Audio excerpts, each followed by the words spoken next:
second lecture, I'm going to concentrate on describing the tools that you are going to require in order to become a competent organic gardener. Assuming that you have a piece of land in which to put a garden in, you're going to need books and journals and seed catalogs. You're going to need gardening tools. You're going to need seeds and other miscellaneous items. First of all, I'm going to describe the reading material, the informational material that you're going to need in order to inform yourself about the theories and practices of organic gardening. I can't emphasize too much to you the importance of investing both your time and your money in getting this material and reading up on various aspects of the subject. It won't be enough for you to sit down and watch this series of televised programs. That is not going to give you enough information to become a competent organic gardener. You're going to have reference material. You're going to have a continuous inflow of information in order to keep up and keep reminding yourself of what you're going to have to do in the garden. The best source of books and journals locally will be found at the book corner on Water Street. Contact the people at the book corner, and if they haven't got the book or journal that you're looking for, they're always very willing to order it for you. Now, the center of information on the subject of organic gardening is the Rodale Press in Emos, Pennsylvania, in the United States.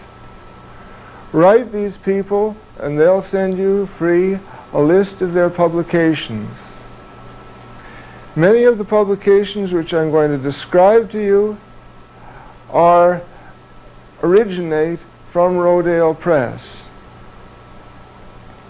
Now, there are many textbooks on organic gardening. I'll describe only a few of the best. For the complete novice, Step by Step to Organic Vegetable Growing by Samuel Ogden is a very good book to start with. This little book gives a view, one man's opinion, of how to grow a garden organically. It's a pleasantly written, well-illustrated little book, and Sam Ogden puts forth a convincing case for his approach to gardening. It's very easy to follow methods for the beginner. However, I wouldn't recommend it as the final source of information. This is simply one man's opinion of how to grow a garden.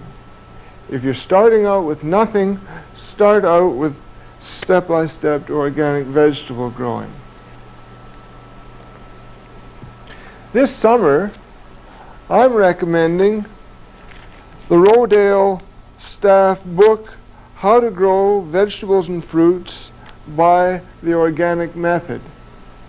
This, as you can see, is a much larger book. There's far more information in it. It has a very good section describing individual fruits and vegetables. So if you want to grow carrots, you want specific information on carrots, the varieties to choose, the way to prepare the soil, the way to protect the carrots from insect attack, etc. You'll find this in a nice, neat little package. It's also got general sections on composting and mulching and digging and all the other information that the organic gardener will need. So for a good textbook, And a subsequent reference book, How to Grow Fruits and Vegetables by the Organic Method, is a well worthwhile text. When I started out organic gardening about 4 or 5 years ago, I started out with absolutely no information whatsoever, and I had to get all my information out of books. And the book that I started out with was the Encyclopedia of Organic Gardening. This is an alphabetically arranged compendium of information on organic gardening. It's not a good textbook, but it's an extremely useful reference book. It doesn't restrict itself only to vegetables, by the way. It includes flowers and trees and various other subjects of interest.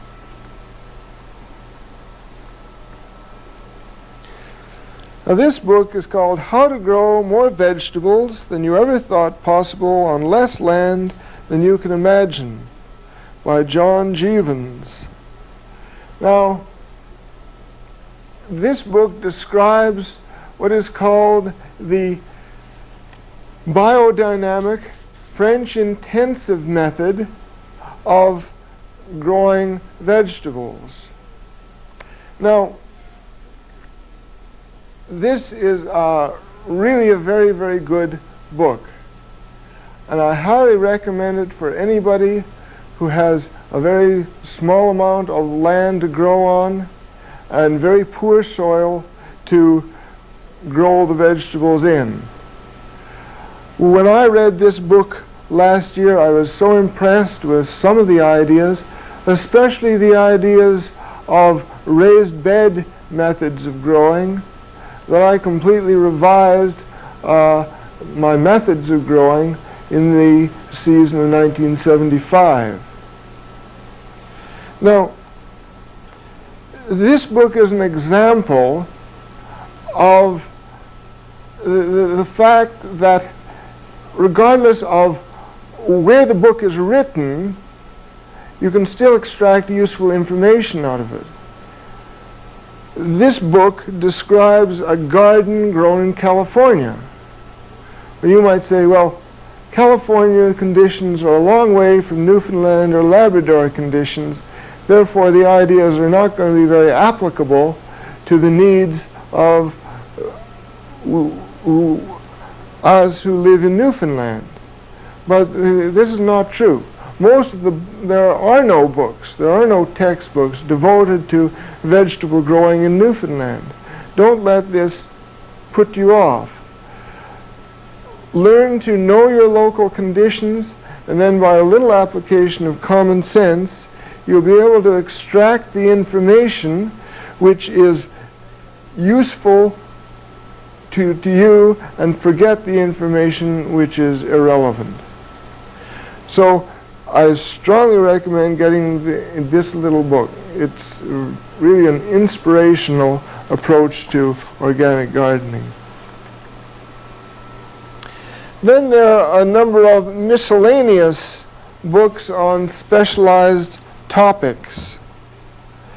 The Organic Way to Plant Protection.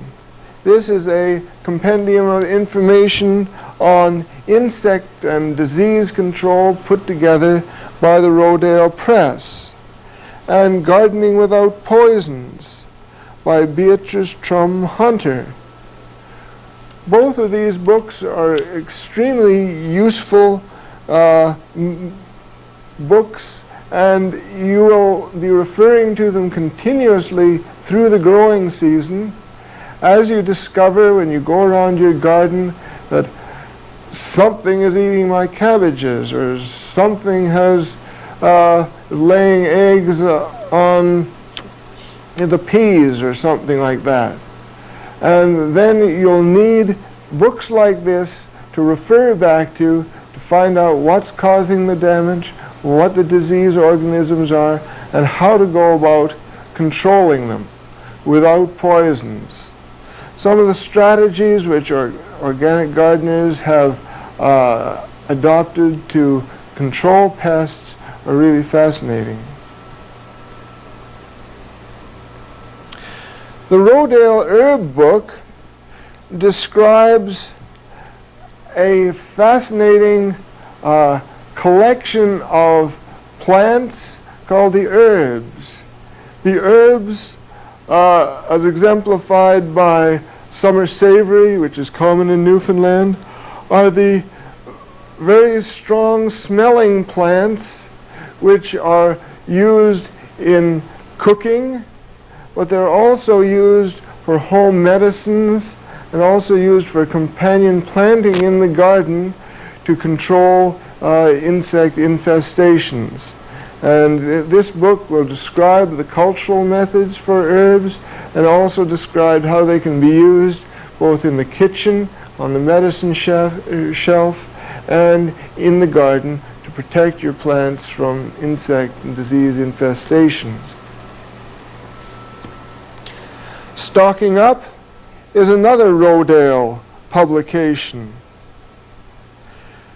When you spend all summer growing your vegetables, you're going to want to know how to store your excess produce so that you can get yourself through the winter.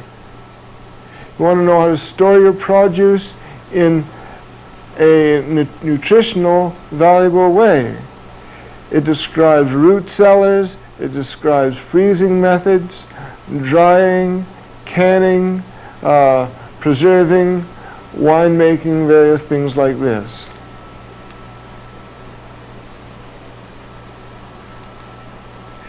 The second journal of the New Alchemists is a ecologist's view of organic gardening. It goes into the theory and the reasons for organic gardening. It provides a very useful theoretical background. It explains why you're going to the trouble of organic gardening. It explains the dangers of pesticides. It explains the dangers of fertilizers. This book has a very well-written analysis of modern agricultural practices, why they're dangerous, and why you are recommended to follow organic methods. Beatrice Trumhunter has written another book called Consumer Beware. This book describes what happens to your foods when the food merchants get hold of them. It's a nightmare view behind the glossy surface of your supermarket.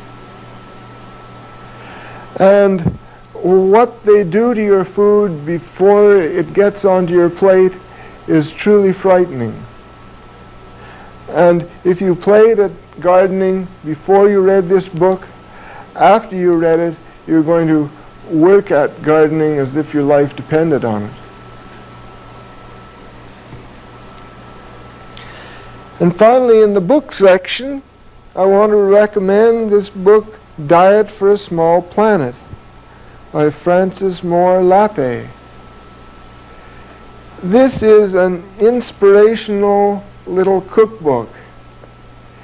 I'm not much for reading cookbooks, but I read this from beginning to end without putting it down. It gives you the theory, it gives you the ideas, and an understanding of personal nutrition, especially the topic of protein nutrition. It explains how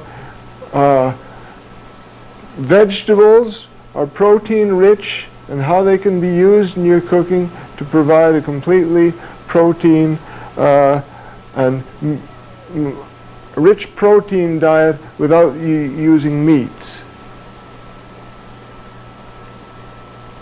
Now, journals are necessary in order to keep you up to date and keep you interested on a continuing basis throughout the year. Once you've read your textbooks and your main book, you want a continuous reminder, continuous input of new ideas. And the best book for the organic gardener is put out by Rodale Press, and it's Organic Gardening and Farming magazine. This magazine is written in a folksy kind of manner, and it provides a continuous input of articles on all varieties of subjects of interest to the organic gardener and somebody interested in going in the direction of living self-sufficiently.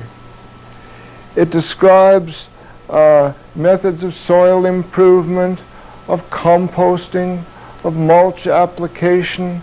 It describes how to grow a variety of different types of vegetables. It describes how to store various kinds of vegetables, how to cook them. It describes growing flowers and houseplants. It even has articles on small-scale animal husbandry, on even articles on larger farm-scale projects. There's quite a number of articles on the ecological considerations of organic gardening. There's articles describing the legislation which is going ahead to either oppose or encourage the organic movement. Another journal which is of very great interest to one interested in alternative lifestyles is the Mother Earth News. This is a journal similar in style to Organic Gardening and Farming, but of a much broader scope. They're very interested in alternative energy sources. They're very interested in ham radio. They're interested in building your own houses and greenhouses. They have articles on vegetable growing and animal keeping and any number of different subjects. Closer to home, we have the Organic Growers Co-op from Middleton, Nova Scotia. This is a little newsletter that comes out about once a month, and it describes the happenings in the organic movement throughout the Maritimes. Now, you've had to lay out a good deal of money for all these books and journals, but the next collection that I'm going to tell you about won't cost you anything at all. And these are the catalogs. Now that Eaton's has gone out of business in the catalog field, we're going to have to rely on our seed catalogs for our winter reading. So I'd suggest that with the price of a stamp, you can send off to quite a number of different businesses, and they will provide you with free catalogs on quite a number of different subjects. Two of the largest catalogs in the Canadian seed field are the Dominion Seed House and the Stokes Seeds. The Stokes Seed Catalog is undoubtedly the best catalog. It's very well organized. It's got the greatest selection of vegetables and flowers, and they have very good descriptions of the different varieties, the number of days required to get to maturity, and it's a very useful catalog. Unfortunately, I do not purchase my seeds from Stokes or Dominion. I ceased purchasing my seeds from these people because they insist on treating their seeds with fungicides and other poisons.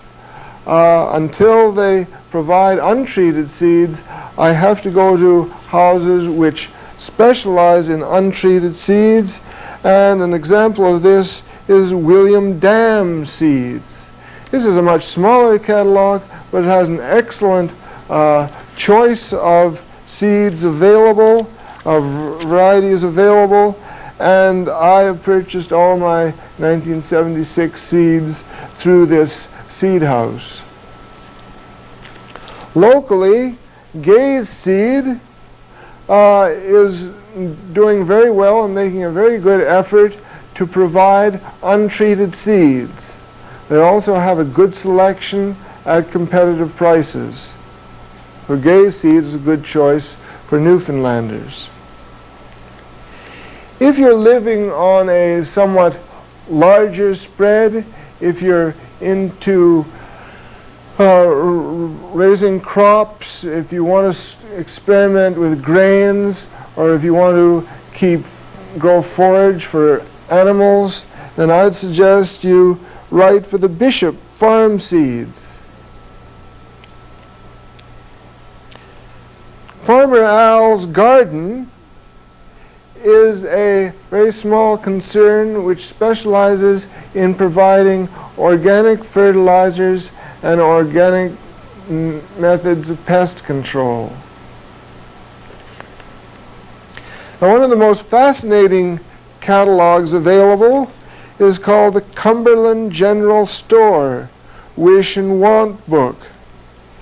This is, they describe it as a comprehensive selection of down-to-earth tools for living the good life. A whole collection of tools that are not available anywhere else. Old-fashioned cross-cut saws, water pumping windmills, horse harness, various kinds of old-time cooking equipment, grain mills, bread dough stirring machines, pumps, and any number. You can even buy horse buggies, and on and on and on. This is a really worthwhile catalog to get, and I think you can either send directly to the catalog or get it through the book corner in Water Street.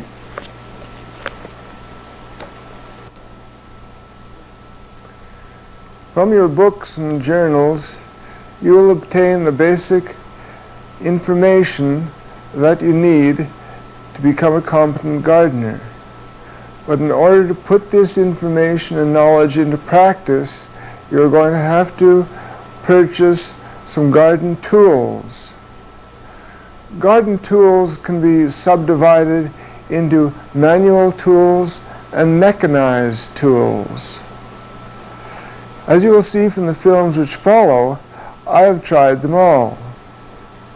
The kinds of tools which you use in your garden is going to depend on the size of your garden, on the size of your pocketbook, and probably most important, on your particular personality. If you're a mechanical doodler and like fooling around with gasoline engines, this is the kind of tool you're likely to end up with. For myself, I'm becoming more and more resentful of having noisy gasoline engines spoiling the peace and quiet of my garden.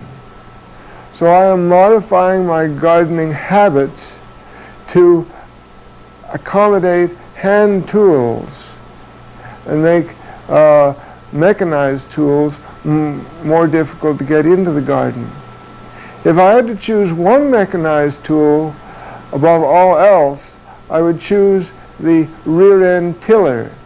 This, as you'll see in later section of this lecture, is a very useful tool.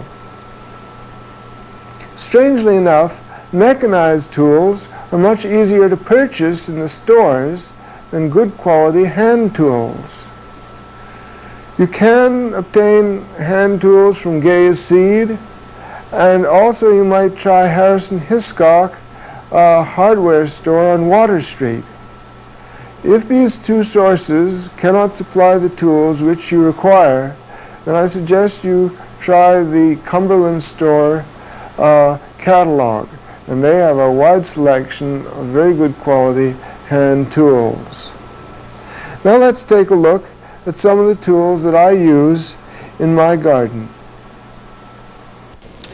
We'll start off with the tools you need for soil preparation, getting the beds ready. You need a pick and a spade and a fork and a potato hook. The pick is really only used in emergency situations when you strike a large rock and have to dig it out from deep down. You don't go through the garden using the pick to dig deep down into the soil. The principal tool for this purpose is the digging fork. Now, this is a very good quality, heavy-duty digging fork.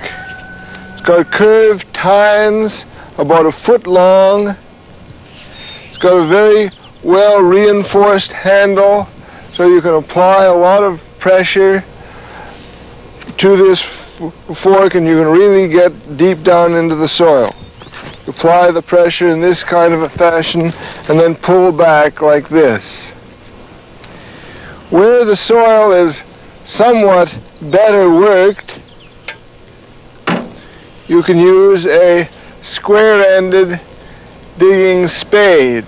The square-ended spade is much preferred by the experienced gardener to the round-tipped spade, because you can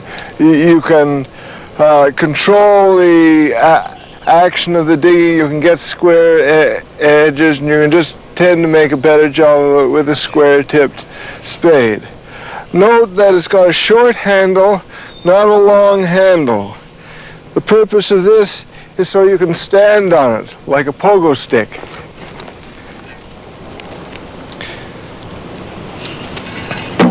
The potato hook is, just as the name implies, used for raking potatoes in the fall. But even more useful in the preparation of the garden is after you loosen up the subsoil with the fork or the spade, you can rake through the soil with the potato hook and extract the larger rocks, which you can pull out and throw into your drainage ditch. Once you've got your soil dug as deeply as you want it, once you've got most of the larger rocks taken off, then you shovel your beds up into the raised beds, if this is the variety of garden that you're going to follow, with the spade, and then you're going to have to smooth it off with some kind of rake. This is simply for the final smoothing process of getting the final bed ready and well granulated enough so that you can put in the seed. Once you've planted, you have to cultivate, and for the purpose of cultivation, you either use a hoe or you use a small-tined cultivator. You can also use the potato hook for cultivation, but this is rather large and coarse for the more delicate work of getting in between the plants and getting in between the rows. So either a hoe or a jiffy cultivator.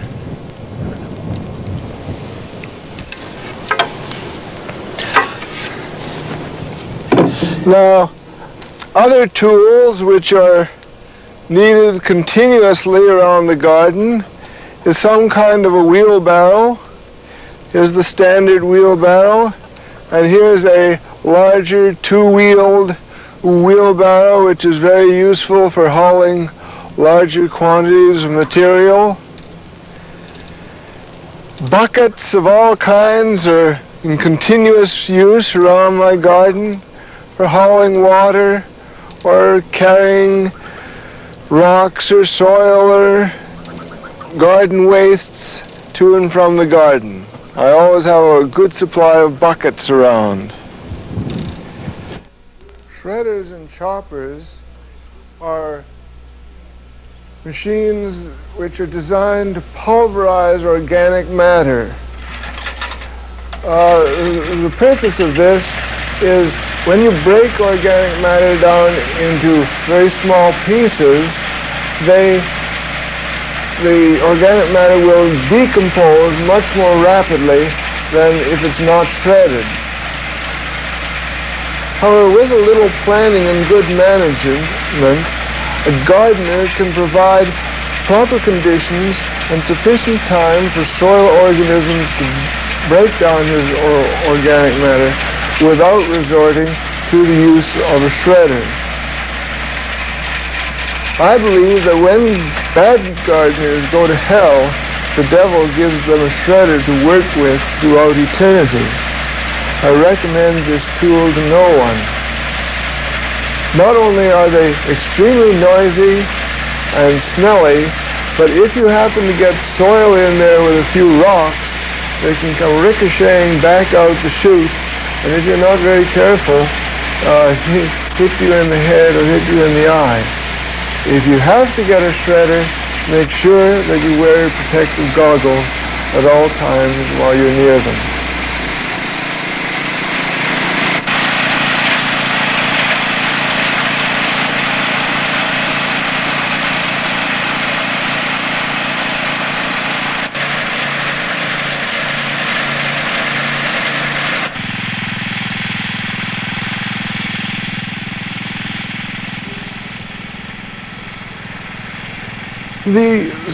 This small garden tractor is a 16 horsepower tractor from Sears.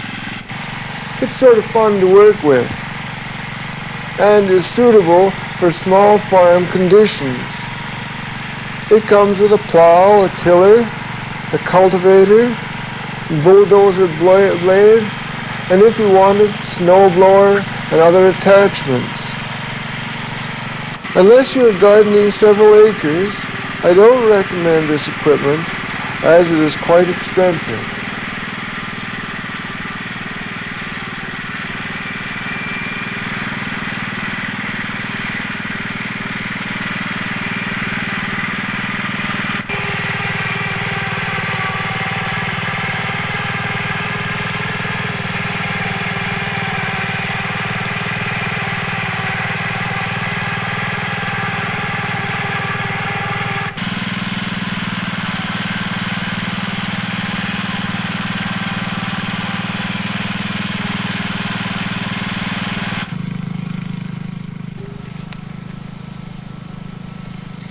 Tillers come in two designs.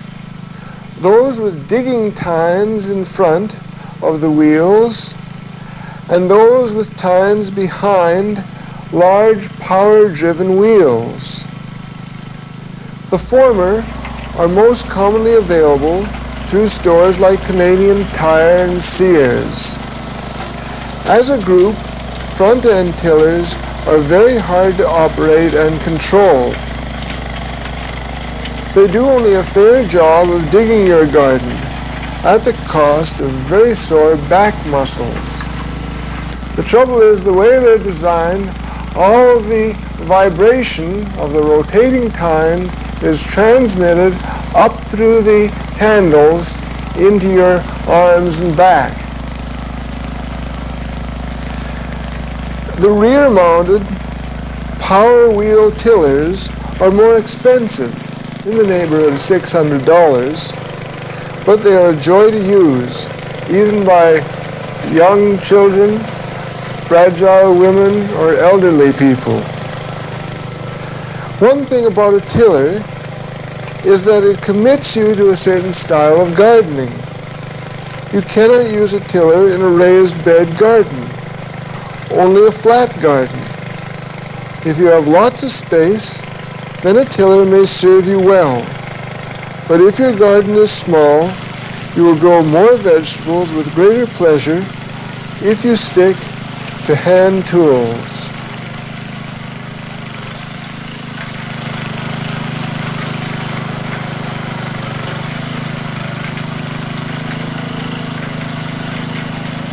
That concludes the lecture on reading materials and tools. Next time, I will introduce you to the garden. Since the program that you've just seen was shot, a year has passed. And in that time, a new Canadian publication has come on the market. It's called Harrowsmith, and I strongly recommend that you write Harrowsmith and ask for a sample copy. Harrowsmith is a wholly Canadian-produced, eco-agriculturally oriented magazine. It's extremely attractively put together. It has a lot of interesting articles on gardening and heating with wood and many other features which I think you'll be interested in. You can see here some pictures of the Harrowsmith magazine and the address of the magazine, so you can write them if you want a sample copy.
In the barn. Everything is in the barn. Everything is in the barn.